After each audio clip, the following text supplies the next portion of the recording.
Welcome to Sailing Avanti. We are Gerard and Jacqueline, sailing our 41-foot monohull Avanti around the world from Cape Town, South Africa. We're about to set sail for Las Roques, leaving Grenada at long last, after obviously waiting a few days. We're sailing with a buddy boat, our Swiss couple friends. See their boat is the aluminium boat behind us. So in 10 minutes or so we'll cast off our lines from the mooring ball and we go. We expect better weather than the last few days, so hopefully nice downwind conditions with a nice strong current also from behind. So it's about 300 nautical miles and we expect to do it quite less than 2 days because of the wind and the current. So we've filled up the tanks with diesel. Our water tanks are filled, our dinghy is stowed away, and we're basically ready to go. We've become used to not filling in the log, but on the longer passages we try and do that every 2 hours, specifically just to check weather changes and to keep cards or keep tabs on our GPS position, for in case we lose all our electronics, we at least have a fix. Start battery voltage. AIS. We are about 20 nautical miles out of Grenada on our way to Las Roques, and the wind has settled in quite nicely. It's a little bit more north the wind direction than we expected. So sometimes we're on a beam reach, sometimes on a broad reach. We expected to have easterlies, but it's okay, it's quite comfortable. It's a little bit rolly with the swell coming in on the aft quarter or on the stern from the starboard side. But yeah, we're doing quite good speed. The true wind speed is about 17 knots. Our apparent wind is about 14-15, and we're doing more than 6 boat speed, around 7, and there's about a knot of current, so we're doing pretty good. We expected a little bit more current, but we also don't want to be too fast, so that we might arrive there at night. We're trying to get there early morning, but good conditions at the moment.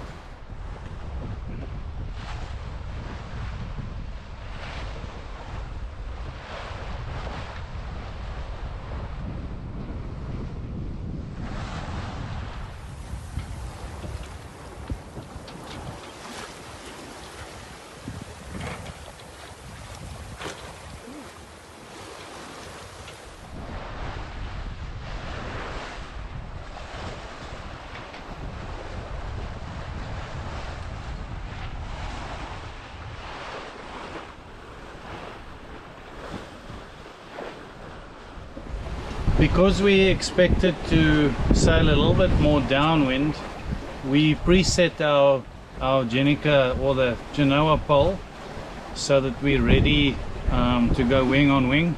It's a little bit difficult, or more difficult, to set it when you're only 2. So especially if the wind shifts at night. So the pole is set, although we don't have the Genoa on the pole side yet, but it's all ready to go.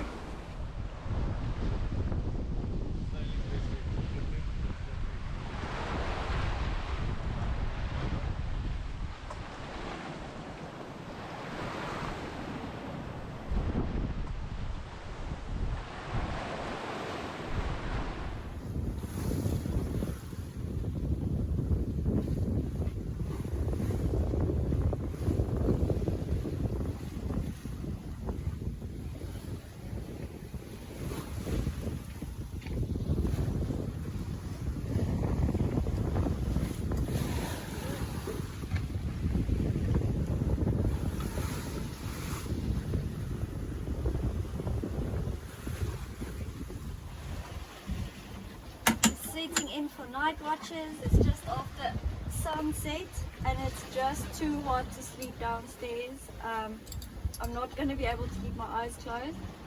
So first session is going to be out here in the nice cool breeze. Good night. Good night. We've survived our first night in Venezuelan waters on our way to Las Roques, and it's morning. Well, it's late morning. I just came on watch a few hours ago. The wind is quite light, but we're definitely in a very strong current at the moment. We're only doing about 5.5 knots of boat speed, but there's about a 2.5 knot current, so we're touching 8 knots speed over ground. We did expect the current to be here, and it's nice to have it with us. So at the moment we're sailing dead downwind, and we have the sails in a wing-on-wing configuration. Now buddy boat is a little bit faster than us, so they are zigzagging in front of us just not to gain too much ground on us, so that we can stay relatively close to each other.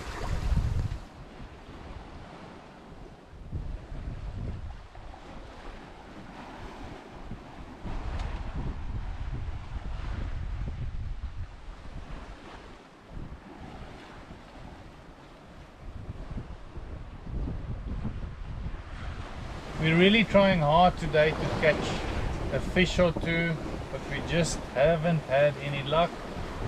We've got a whole buffet out here at the back. Anything from orange, green, pink, yellow. We've got 3 lures out, from big to small, from fish that swims to squid. So we really hope we get a bite today before sunset. Everybody tells us there's a lot of wahoo to catch here.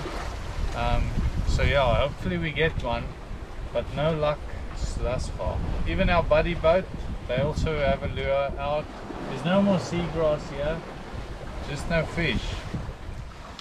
So we finally took down our Grenada flag after almost 3 months of being in Grenadian waters. And I thought I'd tell you that, you know, these type of flags we paid premium price for. I would call it premium. We paid about 300 Rand a flag from somewhere in Europe, and even though we took the more expensive option thinking they would last longer, they don't. So that's quite sad. And we finally took down our South African one as well. There's almost nothing left of it, so I think it's time for the bin, and we've got a massive new one, so everybody's gonna know we're from South Africa.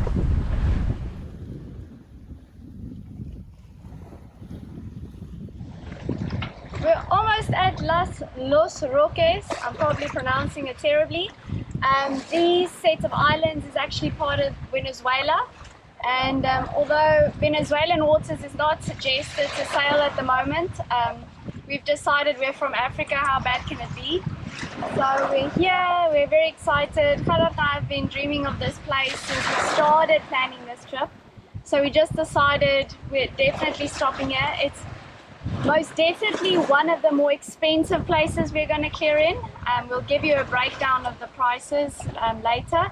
We're using an agent because we can't speak Spanish, and almost all the officials only speak Spanish here. So we've decided to look at to make use of an agent.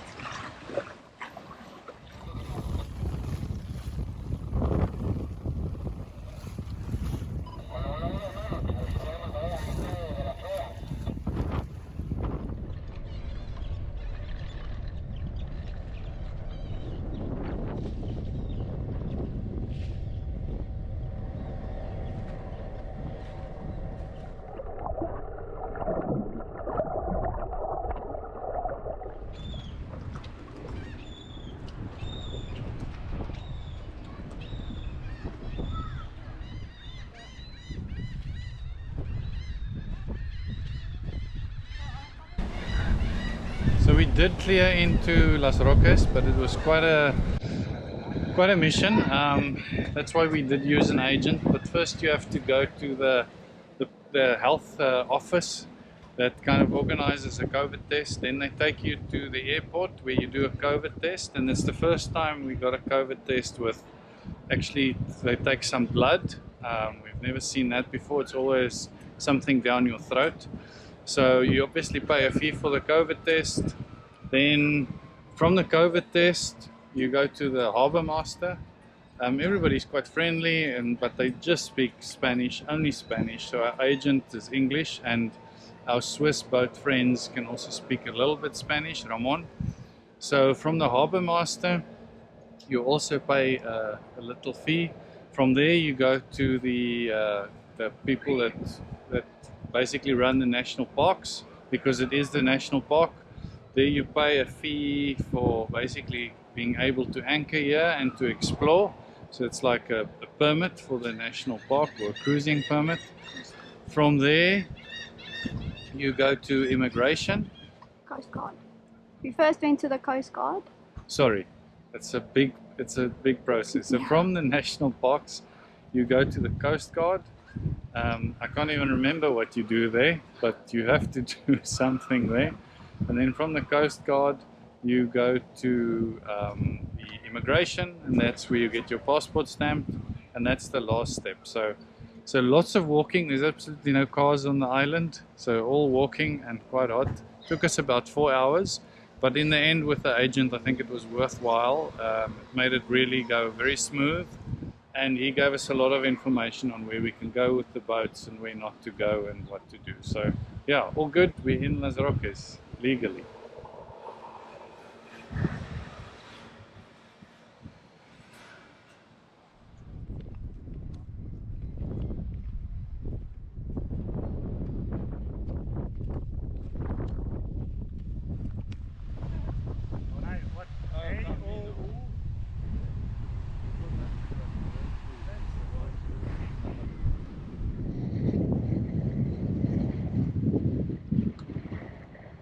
Sleeping there tonight, there tomorrow. Interestingly, if you look at a satellite image of the island Grand Rock, you'll see a big solar power plant, but according to the locals, it will never be in operation. The town itself is tiny and a photographer's dream. Posadas are like guest houses and have about 6 rooms and range at all prices. You won't find any all-inclusive hotels here. Nature stays wild and the main attraction. There are 3 small but well-stocked grocery stores, so one could find almost anything here. There's a ship that brings supplies from the mainland on Fridays. Walking around, we found these little men on the start of the streets, and these little wooden figurines stand next to the street names. They're larger versions of artifacts found on the island of years gone by. People are extremely friendly, with even these 2 fishermen who gave us 4 fish for nothing in return but a smile. We left Grand Rock for Madridski, only 2 nautical miles away. Grand Rock has an airport and has flights from the mainland for between $200 and $300 US. Pricey, but this island is for a special type of tourist that's willing to pay a bit more and keep it wild and not crowded. So we've just been boarded. Sounds worse than it was. The Coast Guard came by. It's 3 very friendly gentlemen who again don't speak a word of English, but luckily we have a translator on the app, or an app translator, and we translated some of the main words, but they're so friendly and they even try and explain the words before we use the app. So had a look at our safety equipment and had a look inside, taking a lot of photos. It was like being part of a photo shoot, but really nice people. I think they mean very well, and they give you a clearance paper afterwards, so really drama free as can be. After just one afternoon on the beach, I felt like this is a place that everyone should see, and at the same time I want to hide it from the world so it stays untouched as possible. So Chucky, how is it? It's paradise. Be honest. Be more honest. Okay, it's absolutely paradise. And where is paradise? Not in Los Roques. We'll send the location on a later date. Don't come here, it's too beautiful.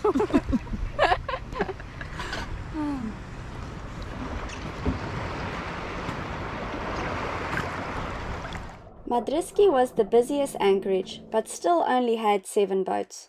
With miles of sand, it made it super easy to anchor and the holding was good. We had 2 of our fish for dinner and started planning the rest of our time here. Join us next week as we go deeper into the wilderness and do some unbelievable snorkeling and floating. Remember to give us a like, comment and subscribe. Thank you for our Patreons for making this stop possible. Without your contributions, we might have sailed past one of the most beautiful places we've seen to date. Click on the link in the description below if you'd like to join them.